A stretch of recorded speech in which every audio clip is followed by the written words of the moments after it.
UP से खबर है।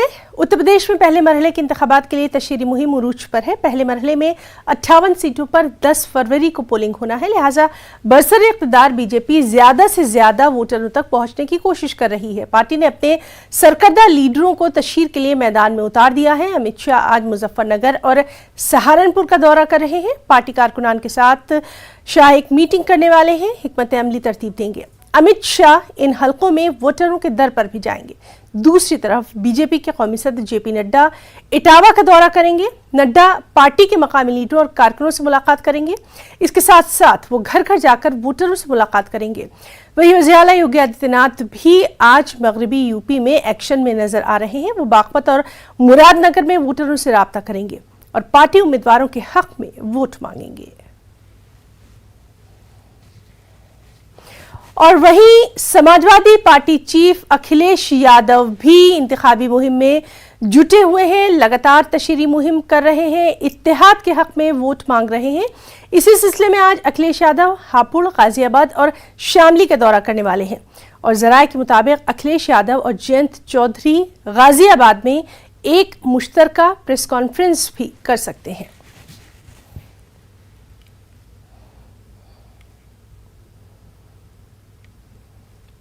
सीधे रुख करेंगे हमारे नुमाइंदे रोहित का। रोहित, आपसे जानना चाहेंगे, बेहद अहम इस सीट को माना जा रहा है, क्या कुछ यहां पर इंतखाबी सरगर्मियां आज के दिन रहने वाली हैं?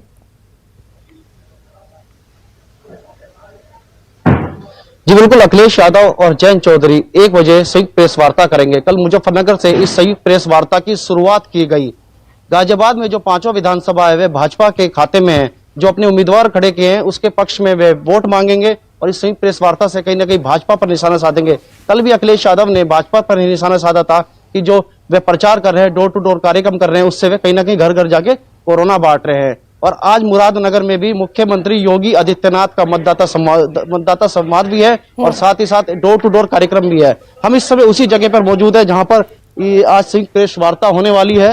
आप तस्वीर में देख सकते हैं कि 1 बजे राष्ट्रीय अध्यक्ष अखिलेश यादव और जयंत चौधरी यहाँ पर पहुंचेंगे और प्रेस वार्ता करेंगे। कुछ कार्यकर्ता भी हैं, उनसे बात करते हैं। क्या नाम है आपका? मोहम्मद शहजाद, मैं महानगर अध्यक्ष हूँ अल्पसंख्यक प्रकोष्ठ समाजवादी पार्टी से। शहजाद, आज संयुक्त प्रेस वार्ता है। 5 विधानसभा है भाजपा के खाते में जा चुके गाजियाबाद की। इसके बाद वे हापुड़ भी जाएंगे, शामली में भी उनका दौरा है। क्या साइकिल जो दौड़ेगी इस बार? नहीं, देखिए ये जनता की आवाज है, जनता की पुकार है कि 2022 में बाईसाइकिल ही दौड़ेगी और 2022 में हम बहुत बड़े बहुमत से सरकार बना रहे हैं। वो जनता की जो राय है, जनता चाहती है, जनता जो मौजूदा सरकार है उसकी नीतियों से ऊब चुकी है, इसलिए जनता बदलाव चाहती है। और ये वक्त 2022 जो है अखिलेश यादव के नाम से जाना जाएगा क्योंकि हम सरकार बना रहे हैं। आप बताइए। मेरा नाम अयूब चौधरी एडवोकेट है और सरकार बन रही है हमारी।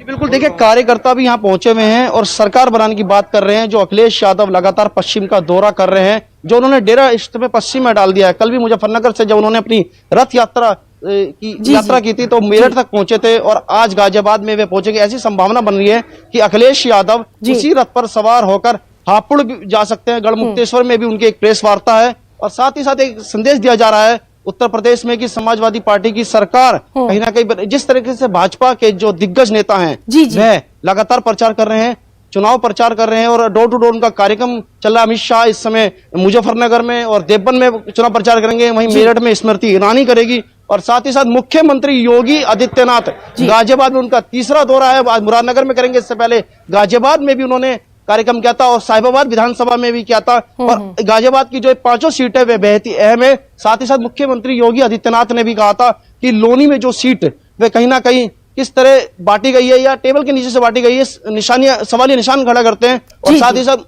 योगी आदित्यनाथ यहाँ पर पहुंचेंगे और जो अखिलेश यादव राष्ट्रीय अध्यक्ष समाजवादी पार्टी के वह भी संयुक्त प्रेस वार्ता करेंगे। और जिस तरीके से जाट नेताओं से भी मुलाकात की थी तो हम मान सकते हैं कि जयंत चौधरी लगातार उनके साथ है और कल भी देखा गया था और आज भी वह एक रोड शो कर सकते हैं, ऐसी संभावना है। बहरहाल काफी अहम रहने वाला है वहां का इलेक्शन का इंतखाबी मंजरनामा। रोहित, लगातार आपसे हम अपडेट लेते रहेंगे। बहुत बहुत शुक्रिया आपका और आपके साथ जो मेहमान रहे उन सभी का बातचीत के लिए। वहीं अखिलेश यादव ने योगी आदित्यनाथ पर तनकीद करते हुए कहा कि बाबा ने अपने केस वापस ले लिए, अपने वुज़रा के केस भी वापस ले लिए, तो फिर गुंडा राज किसको कहेंगे।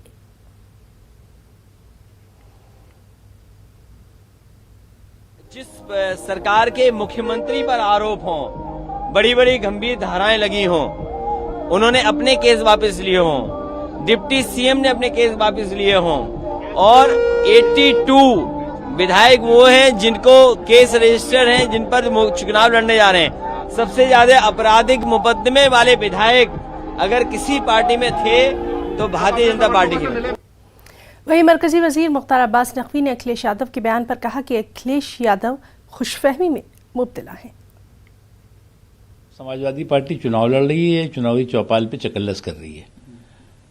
अब हमारे समझ में नहीं आता कि टेक्निकल जो काम है, टेक्निकल चीज़ है, उस पर पॉलिटिकल पाखंड। अभी आप कहने लगेंगे कि साहब हमारा हेलीकॉप्टर 10 मिनट लेट उड़ा, फिर आप कहने लगेंगे हमारी साइकिल पंचर हो गई, वो बीजेपी ने कर दिया, फिर आप कहने लगेंगे कि जो है वो हमारा टेलीफोन जो है, वो मोबाइल फ़ोन जो है वो यहाँ पर जो है उसका कनेक्शन नहीं आ रहा है, बीजेपी ने रोक दिया है। तो ये कुछ नहीं है, ये चुनाव के बाद के रिजल्ट का हाहाकार है, चुनाव में हार का हाहाकार और डिफीट के एहसास का डिप्रेशन, इससे ज़्यादा कुछ नहीं है। एक चीज़। दूसरी इंपॉर्टेंट चीज़ ये है कि आप ये बताइए कि आप जो है वो सब्ज बाग दिखा रहे हैं, आप कह रहे हैं जी हम ये देंगे, हम ये करेंगे, हम ये करेंगे, ये करेंगे। आप 5 साल पहले भी तो आपने ऐसे ही सब्ज बाग दिखाए थे और जनता ने आपको जो है बाद में ठुकरा दिया था। तो इसलिए इस तरह के सब्ज बाग और इस तरह के सपने दिखा करके कोई भी सियासत में सफल नहीं हो सका है। आज भी आपके पास जो है वो बाहुबलियों का, बलवाइयों का एक लंबी जमात है आपके पास। खुशफहमी अगर उनके अंदर है तो उसका टैक्स तो है नहीं कोई, विदाउट टैक्स है, टैक्स फ्री है। लेकिन गलतफहमी का जो है वो टैक्स बहुत बड़ा चुकाना पड़ता है, और वो है सियासी सेहत। राजनीतिक स्वास्थ्य के लिए जो है गलतफहमी ठीक नहीं है। कांग्रेस लीडर नवजोत सिंह सिद्धू आज अपना पर्चा नामजदगी दाखिल करने वाले हैं। पार्टी ने उन्हें अमृतसर मशरक़ी सीट से उम्मीदवार बनाया है, और आपको बताएं कि अमृतसर मशरक़ी सीट हाई प्रोफाइल है। शिरोमणि अकाली दल ने यहां से साबिक वजीर बिक्रम सिंह मजीठिया को टिकट दिया है, और सिद्धू और मजीठिया की रकाबत बरसों पुरानी है। जब सिद्धू बीजेपी में हुआ करते थे तब उन्होंने हलीफ जमात बिक्रम सिंह मजीठिया पर कई सवाल खड़े किए थे। अकाली दल की नाराजगी की वजह से ही 2014 में सिद्धू को बीजेपी ने अमृतसर से लोकसभा का टिकट नहीं दिया था, और इस बीच सिद्धू के घरेलू मामले भी मंजर आम पर आने से उनकी मुश्किलें कुछ बढ़ सकती हैं। आपको बताएं कि पंजाब में 20 फरवरी को इंतखाबात होना है।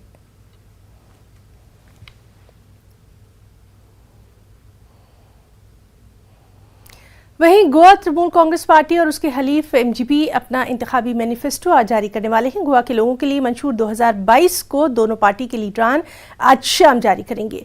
असेंबली इंतखाबात के पेश नज़र टीएमसी और एमजीपी मंशूर जारी करने वाली पहली जमातें होंगी। दीगर 2 बड़ी सियासी जमातें यानी कांग्रेस और बीजेपी आमतौर पर इंतखाबात के करीब अपने मंशूर जारी करती हैं। आपको बताएं कि गोवा में 40 सीटों के लिए 14 फरवरी को वोटिंग होना है।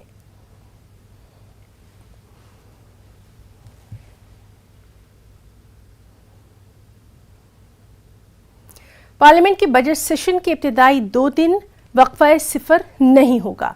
31 जनवरी को सदर जमहूरिया रामनाथ कोविंद के खिताब के बाद इक्तिसादी सर्वे पेश किया जाएगा। बजट की पेशी से कबल इक्तिसादी सर्वे पेश किया जाता है। 1 फरवरी को वजीर खजाना निर्मला सीतारमन ये बजट पेश करेंगी। ख्याल रहे कि पार्लियामेंट का बजट सेशन 31 जनवरी से शुरू होने वाला है, जो 11 फरवरी तक जारी रहेगा। बजट इजलास का दूसरा मरहला 14 मार्च से 8 अप्रैल 2022 तक होगा।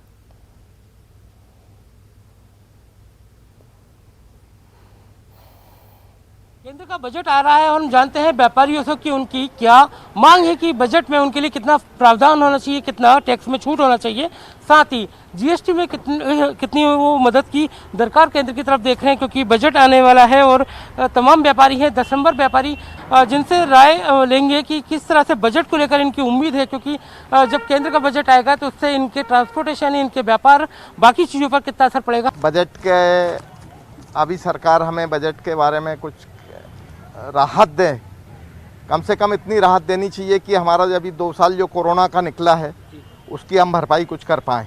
और सरकार से ये उम्मीद करता हूँ कि 100 सालों के भारत के इतिहास में महामारी के बाद कभी कोई बजट आया नहीं है, तो इस बार आ रहा है तो बहुत उम्मीदें हैं और चुनावी साया भी रहेगा बजट के ऊपर। 5 राज्यों में चुनाव हो रहे हैं तो उम्मीद है कि मतलब आम पब्लिक के लिए, खुदरा व्यापारियों के लिए काफ़ी सहूलियतें देगी ये सरकार। सीतारमण जी जो 1 तारीख को बजट पेश करने वाली हैं अपना, तो कस्टमर से जो डायरेक्ट फेस टू फेस बात होती है हमेशा खुदरा व्यापारी की होती है। कोई होलसेलर के पास नहीं जाता, कोई डिस्ट्रीब्यूटर, कोई कंपनी के पास नहीं जाता है, हमेशा खुदरा व्यापारी से ही शिकायत करता है। महंगाई बढ़ती है तो उसी को सुननी पड़ती है। तो उम्मीद तो है काफ़ी कि बजट व्यापारियों के हित में होगा, क्योंकि 2 साल से व्यापारी की कमर टूट चुकी है कोरोना काल में, तो उम्मीद तो फिर भी कायम है। मुझे ऐसा लगता है कि टैक्स सिंप्लीफिकेशन बहुत ज़रूरी है किसी भी बजट में। और दूसरा, जो हम लोग के पास बिज़नेस लोन्स है उसमें एटलीस्ट इंटरेस्ट में सब्सिडी मिल जाए तो बहुत अच्छा होगा, क्योंकि वो बहुत सपोर्टिंग हैंड रहेगा हमारे लिए एक डे टू डे बिज़नेस को रोटेट करने के लिए, और उसमें सारे ही व्यापारी आ जाएंगे। कोविड में जो प्रधानमंत्री योजना के थ्रू लोन्स मिले थे उसमें थोड़ा सब्सिडी मिल जाए इंटरेस्ट पे तो वो ज़्यादा हेल्पफुल रहेगा। एक सब्सिडाइज जैसे किसान क्रेडिट कार्ड है ना, वैसे ही व्यापारियों के लिए भी एक व्यापारी क्रेडिट कार्ड या ऐसा कुछ ऐसा मिलना चाहिए जिसमें बहुत सब्सिडाइज रेट में उनको इंटरेस्ट में लोन मिले, तो वो हर साल चुका, जैसे किसान हर साल उसको पे ऑफ कर देता है फिर से लेता है लोन, उस तरह से व्यापारियों के लिए भी होना चाहिए, तो बहुत इजी हो जाएगा एक छोटे व्यापारियों को धंधा करने में। उम्मीद यही है कि केंद्र के बजट से इनके जो अभी तक 2 साल से कोरोना से कमर टूट चुकी है, व्यापार काफी प्रभावित हो चुका है, तो कहीं ना कहीं राहत की उम्मीद भरी नजरों से सारे व्यापारी देख रहे हैं कि केंद्र के बजट से कहीं ना कहीं उनके व्यापार को आने वाले समय में फायदा हो पाए। कैमरा पर्सन अजय तंवर के साथ जितेंद्र शर्मा, न्यूज़ 18 भोपाल। और इस वक्त की बड़ी खबर आपको मध्य प्रदेश से दे दें।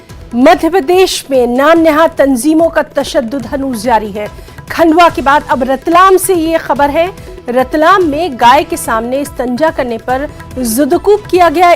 नाम नेहाद तंजीम के लोगों ने बोहरा समाज को किया जुदकूब। सैफुद्दीन नामी शख्स ने अपनी गलती के लिए हालांकि माफी मांगी, उसके बाद भी उनकी पिटाई की गई। पुलिस ने इस मामले में 3 लोगों को गिरफ्तार कर लिया है। तो लगातार मध्य प्रदेश से इस तरह के मामले सामने आ रहे हैं। नाम नेहाद तंजीमों का तशद्दुद जारी है। खंडवा के बाद अब रतलाम से ये खबर हम आपको दे रहे हैं। रतलाम में गाय के सामने इस्तंजा करने पर जुदकोब किया गया। नाम नेहाद तंजीम के लोगों ने बोहरा समाज को जुदकोब किया। सैफुद्दीन नामी एक शख्स ने अपनी गलती के लिए माफ़ी भी मांगी, उसके बाद भी उनकी पिटाई की गई। अभी तक की जो इत्तलात हैं, पुलिस ने मामले में 3 लोगों को गिरफ्तार किया है। चलिए सीधे रुख करेंगे भोपाल का। हमारे साथ मौजूद है हमारे साथी मेहताब आलम। मेहताब, लगातार इस तरह के मामले सामने आ रहे हैं और लगातार हम ये देख रहे हैं कि नाम नेहाद तंजीमें, उन्होंने कहीं ना कहीं इस तरह की जो चीज़ें हैं वो मध्य प्रदेश के हर इलाके से खबरें आ रही हैं। ताज़ा मामला क्या है, क्या कुछ कार्रवाई? ये ना मध्य प्रदेश के रतलाम का मामला है और उस मामला इससे सिर्फ यह है कि एक शख्स जिसको जो है इस्तिंजा बहुत तेज आ गया था और उसने जहां पर बैठ के इस्तिंजा किया वहां पर कुछ गाय बंधी हुई थी और सैफुद्दीन नामी शख्स को जो है जब ये मामला सामने आया तो उसको नाम नेहाद तंजीमों के लोग वहां पे पहुंचे, उसको मारा, उसकी टोपी जमीन पर फेंक कर जो है उसको पैरों से रोजने की बात की और इसके साथ साथ उसकी जो पिटाई की, जबकि सैफुद्दीन बार बार ये कह रहा है कि मुझसे गलती हुई, मैंने अपनी माफी मांग ली है, लेकिन उसके बावजूद भी उसकी सुनवाई नहीं की गई। हालांकि इस मामले के जो सुर्खियों में आने के बाद जो है बोहरा समाज की जब नाराजगी पड़ी तो वहां पर फौरी तौर पर जो है 3 लोगों को गिरफ्तार किया गया है और लेकिन जो बोहरा समाज है उनकी दोनों से जो हमारे जिम्मेदारान से बात हुई, उनका कहना है कि गिरफ्तारी जरूर हुई है लेकिन बड़ी मामूली धाराएं लगाई गई हैं और हम ये चाहते हैं कि अगर किसी शख्स ने कोई गलती की है तो उसको सजा देने का हक जो है कानून को है। यहाँ पे महकमा पुलिस है, यहाँ पे अदालत है, तमाम चीजें हैं। नाम नेहाद तंजीम को लोग किसी तरह से कैसे कर किसी को सजा दे सकते हैं, कानून हाथ में कैसे ले सकते हैं। तो दोपहर में जो है इस मामले को लेकर जो है बोहरा समाज के जो जिम्मेदारान हैं वो एसपी जो है गौरव तिवारी से मुलाकात करेंगे और उन लोगों के खिलाफ और भी सख्त कार्रवाई करने का मुतालबा करेंगे। मेहताब, लगातार इस तरह के मामले सामने आ रहे हैं एक के बाद एक, कहीं ना कहीं, और बहुत तशवीश की बात है एक पूरे समाज के लिए। अब कम से कम जरूरत है एक प्लेटफॉर्म पर आने की तमाम दानिश्वरों को, तमाम अहले जिम्मेदार लोगों को, कि इस तरह की चीजों को अब खत्म किया जाए। बहुत सारे अहम मामले, अवामी मसले हैं जिनको लेकर आगे आया जा सकता है। यकीनी तौर पर देखिए, इत्तेहाद की जरूरत है, इत्तेफाक की जरूरत है, लेकिन सबसे बड़ी चीज यह है कि जो नामनहाद तंजीमें हैं, जब उनके खिलाफ हुकूमत की कार्रवाई नहीं होती है और हुकूमत की कहीं ना कहीं वोट बैंक को लेकर उनकी पुष्टपनाही होती है, इस तरह से उनके हौसले बुलंद होते हैं। न्यूज़ 18 ने जो खबर दिखाई थी कि खंडवा में एक शख्स जिसको खुद पुलिस मान रही है कि वो जो है क्रिमिनल है और पुलिस की डायरी में खुद वो उसके बारे में लिखा है कि गुंडा है, और पुलिस का जो है वहाँ पे जो बयान भी दे रहे हैं, लेकिन अब तक उसके मामले पर कोई कार्रवाई नहीं की। एक शख्स का घर भी चलाया गया, दुकान भी चलाई गई। और फिर अगर इसी तरह से आप उज्जैन का मामला लें तो उज्जैन में चाइना डोर बेचने के मामले में जो है वहां पर एक तबके के लोगों के घर और दुकान तो गिराई गई, लेकिन वो लोग जो मास्टर सप्लायर थे उन पर कार्रवाई क्यों नहीं की गई, क्योंकि उनका ताल्लुक दूसरे मजहब के लोगों से था। और इसी तरह से ये मामला रतलाम का सामने आया है, और रतलाम के मामले में भी जो है बोहरा समाज के लोग जो है, दूसरे तंजुमों के लोग जो है यहाँ पर सामने आए हैं। उनका कहना है कि अगर कोई चीज गलती हुई है, एक शख्स ने गलती की और अपनी गलती की माफी मांग रहा है, तो उसकी सजा कानून देगा। नाम नेहाद तंजीम कैसे कानून को हाथ में ले सकती है? और जो लोग इस तरह की कार्रवाई कर रहे हैं, और जब तक इन पर जो है कैपिटल पनिशमेंट नहीं होगा, इस तरह के मामले कभी कम नहीं हो सकते। जी मेहताब, और तस्वीरों में भी हम देख रहे हैं कि किस तरह से एक बुजुर्ग शख्स की पिटाई की जा रही है, बदसलूकी उनके साथ की जा रही है, और जल्द से जल्द सख्त से सख्त कार्रवाई की इस मामले में बहुत जरूरत महसूस की जा रही है समाज के हर तबके की तरफ से। बहुत बहुत शुक्रिया मेहताब आपका तमाम तर जानकारी के लिए। एक और अहम खबर, पेगासस स्पाईवेयर मामला एक बार फिर सुर्खियों में है। अमेरिका के एक रोजनामे में शाया रिपोर्ट में यह दावा किया गया कि हिंदुस्तान ने पेगासस स्पाईवेयर 2017 में इसराइल से दिफाई सौदे के तहत खरीदा था। अखबार की रिपोर्ट के मुताबिक पेगासस $2 अरब के दिफाई सौदे का हिस्सा था। अखबार ने अमेरिकी खुफिया एजेंसी के बारे में भी लिखा है कि एजेंसी भी इस सॉफ्टवेयर को खरीदने की ख्वाहा थी, लेकिन 1 साल तक टेस्ट करने के बाद उसने इसका इस्तेमाल न करने का फैसला किया। रिपोर्ट के मुताबिक मेक्सिको और सऊदी अरब के जरिए पेगासस का इस्तेमाल किया गया। सऊदी अरब ने मुखालिफिन, जुहदकारों और सहाफ़ियों के खिलाफ इसका इस्तेमाल किया। सहाफ़ी जमाल खशोगी के साथियों की निगरानी के लिए भी इस सॉफ्टवेयर का इस्तेमाल किया गया। अमेरिकी अखबार की रिपोर्ट पर बीजेपी लीडर सुब्रमण्यम स्वामी ने मरकज से वजाहत तलब की है। उन्होंने एक ट्वीट किया और अपने ट्वीट में उन्होंने लिखा कि ज़ाहिरी तौर पर हुकूमत ने पार्लियामेंट और सुप्रीम कोर्ट को गुमराह किया है। तो पेगासस मामला एक बार फिर से सुर्खियों में है।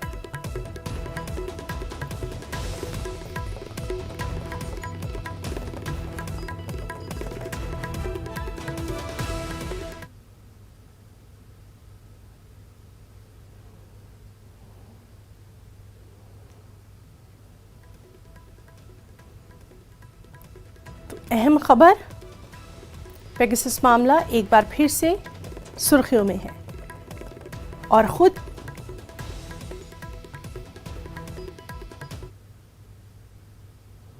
रुकना चाहेंगे एक छोटे से ब्रेक के लिए।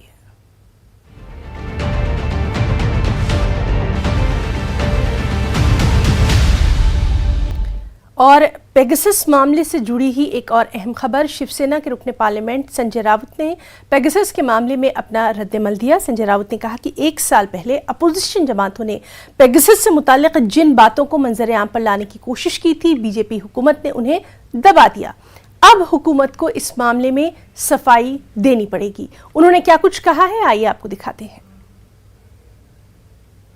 बीजेपी के प्रवक्ता या हमारे विदेश मंत्रालय की तरफ से बोलने दो, न्यूयॉर्क टाइम्स झूठ बोल रहा है। जो बात हमने रखी थी 1 साल पहले, या जब पेगासस का खुलासा हुआ था, तो राहुल गांधी हो, सभी नेताओं, हम सभी ने पार्लियामेंट में या बाहर बार बार उस बारे में तथ्य और एविडेंस सामने लाने का कोशिश किया था कि हमारे सबके ऊपर निगरानी रखी जा रही है। हम क्यों, बीजेपी के बहुत बड़े लोग हैं, मंत्री हैं, उनके ऊपर भी निगरानी है। यूपी के मुख्यमंत्री हो या और कोई हो, बीजेपी के मुख्यमंत्री के ऊपर भी निगरानी चल रही है, सबको मालूम है। और क्या बोलना चाहिए, हमें मालूम है हमारे पीछे क्या हो रहा है। हमारे परिवार के बैंक अकाउंट देखे जा रहे हैं, बार बार आकर उनके लोग फोन सुने जा रहे हैं हमारे। तो ये क्या डेमोक्रेसी है क्या? ये तो बहुत ही घटिया तरीके की डिक्टेटरशिप है। यूक्रेन की सरहद पर रूस की फौज की तैनाती को लेकर कशीदगी में इजाफा देखा जा रहा है। यूक्रेन के सदर व्लादिमीर ज़ेलेंस्की ने यूक्रेन में रूसी फौज की तैनाती को लेकर हालात को मजीद कशीदा न बनाने की मगरबी ममालिक से अपील की है। साथ ही उन्होंने मीडिया को खिताब करते हुए कहा कि हालात की कशीदगी और खौफ के माहौल की वजह से यूक्रेन की मईशत को नुकसान पहुंचेगा। उन्होंने ये भी कहा कि यूक्रेन की सरहद पर रूस की 1 लाख फौज का तैनात होना मुल्क के लिए कोई खतरे की बात नहीं। रूस और अमेरिका के दरमियान यूक्रेन के मसले को लेकर जंग के अंदेशों का जाहिर किया जाना ये यूक्रेन के दाखिली मामलात के लिए जरूर महंगा साबित हो सकता है। वाज़ेह है कि अमेरिकी सदर जो बाइडेन ने यूक्रेन की सरहद पर रूस की फौज की तैनाती को लेकर यूक्रेन पर अगले महीने हमले का अंदेशा जाहिर किया है, जबकि रूस के वज़ीर ख़ारजा ने इस बात की तरदीद की है।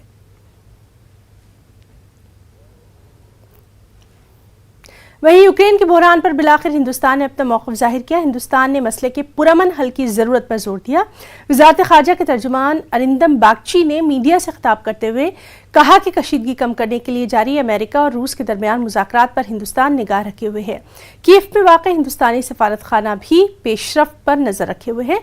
हिंदुस्तान ने अमन व इस्तेहकाम के लिए पहम सिफारती कोशिशों को जारी रखने की अपील की है।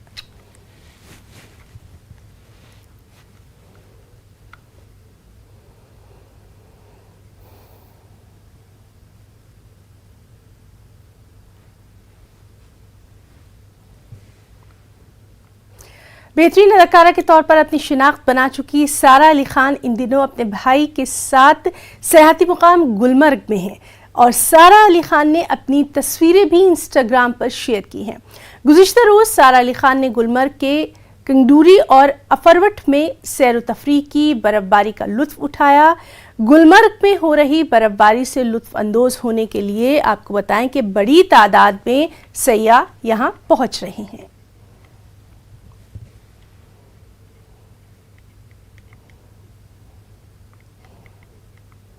कामयाबी हासिल करने की कोई उम्र नहीं होती, मेहनत और लगन से इसे किसी भी उम्र में हासिल किया जा सकता है और यही बात हमने अपनी पहल